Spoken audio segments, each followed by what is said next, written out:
Dana Scott, AZ Central. Brendon, Kleen, Bright Side of the Sun and the Locked On Suns podcast. Evan Sidery, Bright Side of the Sun and the Locked On Suns podcast. Lots to talk about with the Phoenix Suns. Let's start with all of the changes that we've seen just in the last few weeks, right? Okay, let's take it back a little further than that. The Suns are going to get funding for arena upgrades. The Suns are going to get a new practice facility. The Suns have a new advisor for James Jones in Jeff Bower. Now they've got a coach in Monty Williams, which is sort of a departure for this organization that they went and got a coach that other people wanted. They beat the Lakers.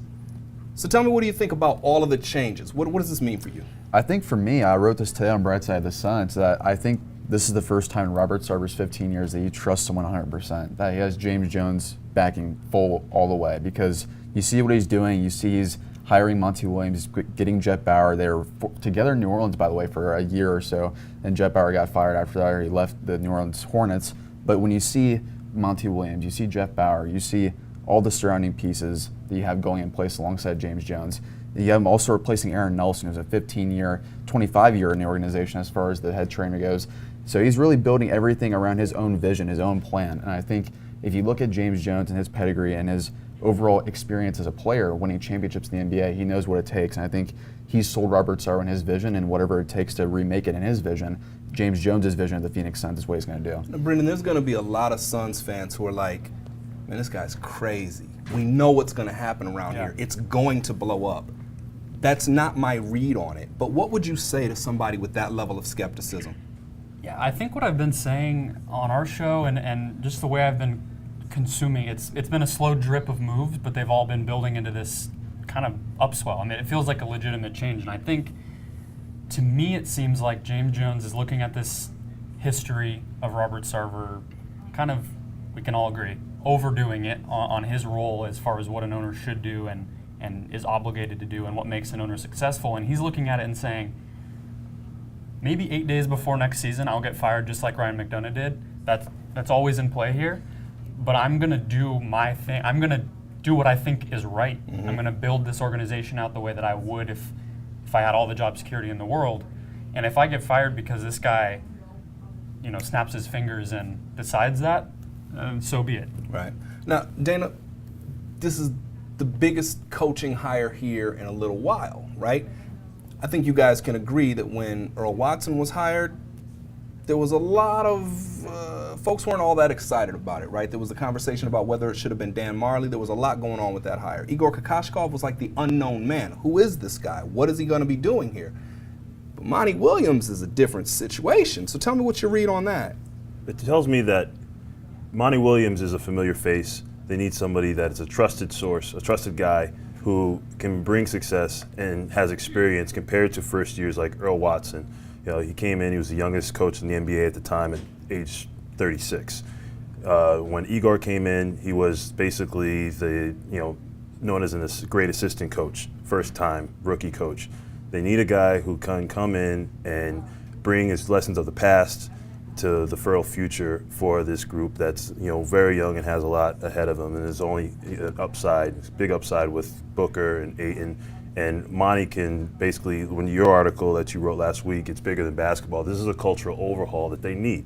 And then I think that Sarver is finally listening not only to people within the organization, but his fans. When you have a 92-year-old lady, who's basically lambasting you at city council about the renovation process and how he's going about it, the new facility, and with the new coach that basically somebody that people can trust, and how Kevin Durant says, he's looks at him as, probably one of the greatest mentors he's had, as well as Anthony Davis, and looking at his Monty Williams' wife, who is sadly not with us, is looking at her as a second mother. That's something that Sarver is finally listening to, and so is James Jones, and knowing that this is basically, it has to work this summer or else he's out of a job. So, for me with Monty, I think it's going to be a lot of fun to start to think about who could the Suns get. Durant and Davis, having that relationship with him.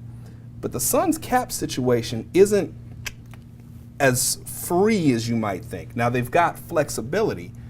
Maybe let's talk about how the Suns could get a couple of those top name guys. So what would they have to do, say, to get, let's say, Kevin Durant? Give me a blue sky scenario for how Kevin Durant could land in Phoenix. Yeah, if we're doing an all-in type of situation where Kevin Durant says, okay, I'm going to be a Phoenix Sun, and this is what it's going to take. I've already crunched numbers on this. You have to trade not only Josh Jackson, also TJ Warren and Tyler Johnson, all three of those guys, which is around $30 million in salary, for nothing in return. Mm-hmm. You get nothing back. You're pretty much just swapping out for maybe second-round draft picks at that point, maybe it was cash. Maybe really nothing much outside. Maybe a future first-round pick for a guy like Josh Jackson. But now, when you swap that, when you do that, that could be a sign and trade though with Golden State, maybe. It could be, yeah, it could be. But I think more along the lines of Golden State. If they do lose Kevin Durant, they're going to want to just keep that cap space open for the long term, just to see if they could have to pay Klay Thompson or Draymond Green down the road. But as far as getting Kevin Durant in a Phoenix Suns uniform, it's going to take moving a lot of salary without getting much back in return. But I mean, trading away Tyler Johnson, TJ Warren, and Josh Jackson for Kevin Durant, we'd all do that any day of the week. So you're saying there's a chance? there's a chance. There's a chance. Well, the way that I've seen it put online, and it rang true to me, is no one's ever not gotten a guy like Kevin Durant because they couldn't make it work. We've seen the Heat, the Warriors, the first time they got him. Right. You do whatever you need to do if that guy is saying, I'm going to even consider you. One of the reasons that I like the thought of Durant here, there's a couple of reasons. I know that Booker and Durant have a great relationship. I know that Monty and Durant have a great relationship. And I know that Durant doesn't have a great relationship with prickly media asking intrusive questions. So I don't know that he wants to go to a place like New York where they kind of go out of their way to not give you a fair shake. They're going to get you in a situation where you have to say something that's going to make a headline. Dana, you're from that part of the country. What does that media do to a player? Because we've seen Carmelo go there and fall off. We've seen Amari Stoudemire go there and fall off. We've seen Steve Francis, Stephon Marbury. We've seen guys go to New York and it doesn't work. What does that media do to people? Well, it's the Cowboys of the NBA. You know, the players go there in the back nine of their career, get a big contract, and then they fall off. We saw that with McDyess, too. We saw that with Tracy McGrady. And the list goes on. But I think that the Knicks, they're trying their best to steer them, basically what Sarver's doing is steer their culture in a different direction with Scott Perry and Steve Mills running the show over there, and Dolan, now putting Patrick Ewing at the face of the lottery next week for the drawing of the balls. He's trying to make amends. He's trying to make amends. You see that they're going to have Charles Oakley Day. Dolan's trying to do this. Wait. They're doing Charles Oakley Day? Yeah, they're having a Charles Oakley Day, basically as a means of So you get a freak punch in the face when you walk in? Is that how it works? All right, listen, so here's the thing about it. I think it's fair to ask difficult questions, right? I think it's fair to ask, why'd you miss that shot, or what happened on that play? But I think that the constant intensity, right, is something that would rankle Durant. We've seen that happen already. But let's talk about Anthony Davis. What would it take to get Anthony Davis here? That might be a little easier to swing, right? Yeah, it's going to take, we were talking about this on the Locked On Suns podcast recently, if you want to get Anthony Davis, it's going to take one of these guys. It's either going to take Zion Williamson, number one overall pick, you trade the rights to Zion, or you trade DeAndre Ayton. It's going to have to be one of those two guys. Wow. I think lottery night's going to determine this whole thing. I mean, I think Absolutely. There's teams that already can offer quite a bit. The Celtics are the one that everybody's talking about. We know that. The Clippers made some moves at the deadline that turned some heads. But I think you have this transcendent guy coming in this year. Whoever gets that number one pick, I think, jumps, if not at the top, they're right up there as far as being able to offer Zion Williamson or presumptive pick that you could use on Zion to go get Anthony Davis. I'm going to take the devil's advocate here. I don't think they're coming. The only things that I can make a connection to with Durant coming here, and maybe because of the connection of Maryland and Monty Williams being from Oxon Hill and Kevin Durant being from nearby from PG County. That's cosmetic, just as is with Anthony Davis's connection to Monty's deceased wife. Yeah. But I mean, if no more than that, do they really want to go from small markets to another small market? This is basically the aftershock of LA. Why wouldn't they want to go to a better situation like the Clippers, which is LA wishes it was Phoenix, and we all know that. Don't even start. Don't even start. Right. Okay, so DeAndre Ayton, really? Yeah, I think so. think so. What? I mean, you tell me what. I feel like your gears are turning here about a different option. No, the gears are turning. I would have to like put this through the trade machine, but my thinking, the logic is this. If the Lakers were able to put together a package predicated on 3 or 4 young guys, the Suns can give you 3 or 4 young guys. The Suns can give you a match in salary. They can give you Tyler. They can give you TJ. They can give you maybe 1 or 2 other guys that you could pick, and then the draft pick. And I think the draft pick, whether it be 1, 2, or 3, that potentially could still be. I don't think it has to be Zion. I think 1, 2, or 3 could be something that the Hornets would be interested in. Pelicans. One thing about it, David Griffin, knowing Danny Ainge, they were buddies together back in Phoenix, right? So David Griffin was an intern, and he was an intern under Ainge. Am I remembering that properly? I think you got that right. 15 years. You know, David Griffin was here. So maybe many relations he started. Maybe he just doesn't want to trade with Danny Ainge just because he doesn't want to deal with Danny Ainge because he kind of knows how that could blow up in his face, or maybe he just wants to wheel and deal in a different direction. I'm thinking about how could it happen, right? I've got the green hat on. Is it likely to happen? I don't know, but I don't know that it takes DeAndre. That's something I hadn't thought about before. Let me ask you this though, as far as that goes. If you trade all this and you trade, let's say, a top 5 pick plus assets like Josh Jackson, for example, would you do that for just 1 year of Anthony Davis? Because there's a very high possibility if you trade all these pieces that he walks in the door for free the next year after that. You do it.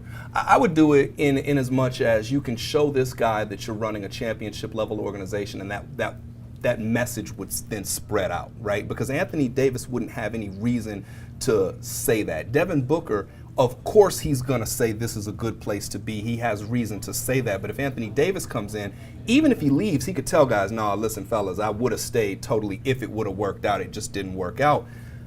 Also, sometimes you make that move for that guy and you take a big step. When Steve Nash came here as a free agent, when he came back as a free agent, the Suns took a big step. Yeah. I feel like when Tom Chambers first showed up, the Suns took a big step that year. One guy in the NBA can make a big difference. Listen, if these guys could win 35 or 40 games, they would build a statue in front of I would build a statue in front of the stadium for them. So I would take that chance. Okay, let's move off from free agency. We'll hit our last topic. Let's talk about the draft. Let's assume the Suns are going to keep the pick. Let's assume it's early enough, and let's just throw some names out, and then each of you guys can grab one of those names and tell me what you think of them. Let's take Zion Williamson and John Morant off the table. I think those guys have been thoroughly vetted, right? I think we know what we think about those guys. But we've got Culver from Texas Tech, Hunter from Virginia, Brandon Clark from Phoenix, but also from Gonzaga, RJ Barrett from Duke, Cam Reddish from Duke. Am I missing anybody? Darius Garland from Vanderbilt. Right. Pick a guy, tell me what you think. I think for me, the most intriguing one, I think, is Brandon Clark, the hometown kid, because when you see his fit, if you don't get a Zion Williamson, if you don't get Anthony Davis, for example, Brandon Clark's not a bad plan C or plan D because he's already 23 years old. He's going to be the same age as Mikal Bridges and all these guys. That he's going to fit right in with the young core in that aspect. And he's a day one contributor as well. I mean, if you look at his defense, you look at his rim protection ability, also his rebounding. There's also, I think, some untapped shooting potential there as well with him. So I think if you pair his defense next to a DeAndre Ayton, who's more of a shooting 5, I think that covers up for a lot of mistakes that DeAndre can make alongside him. So I think if you pair those two together, it's really not too bad of a feasible option. So the argument against him is that he's a little bit smallish to play the 4, right? A little bit smallish. He makes up for length, though, I think. I think you're right about that. Also athleticism. You guys were there. There's a podcast, I hope you guys link to it, where I was just raving about what I saw from Brandon Clark in that one game against Tennessee. Part of that was just the energy and the environment, being in your hometown, making a great highlight play. That play was like in the SportsCenter top 10 the next day. It was the start of the season, too, so you have that energy just like to show out, of course, in your hometown. For sure. So, yeah, I like Brandon Clark as an option. Okay, Brendon, who you got? I really like DeAndre Hunter from Virginia. He's a guy people will know. He obviously won a championship with Virginia this year and not flashy. I don't think he's the kind of guy that they're going to have a big package ready for him at the night of the draft in the arena and fans are going to be going crazy. But I think he's exactly what you want next to DeAndre Ayton at the power forward, the 4 spot. And just going to make the right play. He's a big guy. He can shoot. He can step out and shoot it. He's a really versatile defender. We saw him defend all sorts of players in that tournament run. And it would be if they fall. I don't think he's a guy you want to pick at number 2, but kind of like Brandon Clark, a great option if you do fall a little bit. Plus, he's a winner, right? So the year that Virginia got knocked out in the first round of the NCAA tournament, he wasn't playing in that game. Then last year, he's there, and they go all the way and they win the championship. Plus, he made Culver like invisible, right? Yeah. So that's not bad. Okay, Dana, who you got? His stock is way too hot right now, so I understand why you pick him. But I pick Cam Reddish. I've said this before. Yeah. If the Suns go around 5, fifth in the pick for the lottery, and they can't go lower than 5, correct? 7. They can't go lower than 7. If they go Worst 7, case scenario. RJ Barrett's already going to be gone. Zion Williamson's already going to be gone by that time. If you got a guy like Cam Reddish, yes, he's been inconsistent throughout the year as a shooter, but that will come with time. If he has a good combine, then I say that you get a guy that can basically help with the shooting on the outside, take the pressure off of Devin to score 30 to 40 a night. Right. A guy like him you can help develop. Basically, Booker can mentor him as the next in command or can sub in for him. He's a guy that you would want to take as one of the 3 who are coming out of Duke. You guys like Reddish because you feel like he'll be better in the NBA than he was in college because of the spacing. Am I right in that? Yeah, very so. I think he's a streaky shooter from that aspect, and you see the space from Duke with RJ Barrett and Zion really wasn't great at all this year. But if you put him next to a guy like Booker, put him next to an Ayton, that floor is going to be optimally spaced for him to shoot from wide open from 3. Yeah, yeah. You know what I like about all of these names that we've mentioned is that they're all role players. I think the NBA, everybody wants a star, right? Yeah. And if you're not a star, you're a bum, which is totally like inverse. McKilbert has proved that exactly wrong this It's year. completely ridiculous. Right. Suns don't need exactly. You don't need a guy that's going to be transcendent. You Got 2 of them. You got a role player. The guy who can do the nuts and bolts of what you need. Basically, like chess. Obviously you have your king, your queen, and you got your knights. But you also need your rooks and bishops too. Sure. I love that. All right, yeah, listen, there's a lot to watch. There's a lot to talk about. There's a lot to think about. Greg Moore, AZ Central Sports. Dana Scott, AZ Central Sports. Evan Sidery, Bright Side of the Sun and Locked On Suns. Brendon Kleen, Bright Side of the Sun and Locked On Suns. Let's do it again, fellas. Absolutely, anytime. No doubt.